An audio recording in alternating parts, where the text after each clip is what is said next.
Cuộc đời em đã quá đau thương trăm bề, dù người ta vẫn đến bên em bao ngày rồi ra đi như chưa hề quen biết. Thì thôi xin anh hãy xem em như là bèo mây trôi không đáng cho anh đau lòng. Cuộc đời em nào có ngày mai gặp nhau đây cũng chỉ mua vui đêm nay. Cuộc tình tan khi ánh dương quang rạng ngời, còn lại đây một mình với em.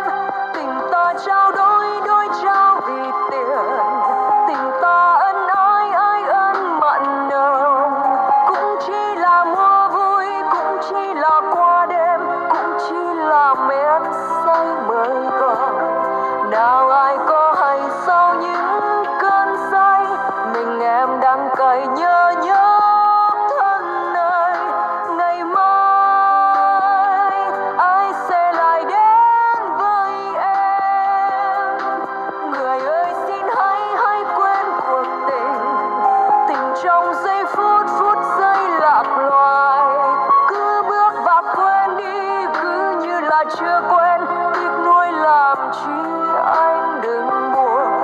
Vì em xấu xa không đáng cho anh, tình yêu của anh xin hãy mang về. Xin lỗi anh vì em chỉ là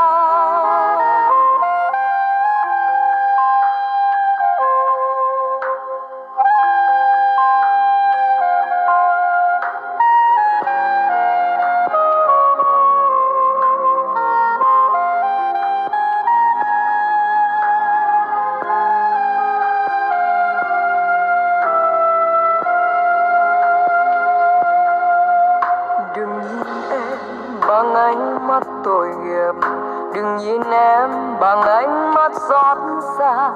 Cuộc đời em đã quá đau thương trăm bề, dù người ta vẫn đến bên em bao ngày rồi ra đi như chưa hề quen biết. Thì thôi xin anh hãy xem em như là bèo mây trôi không đáng cho anh đau lòng. Cuộc đời em nào có ngày mai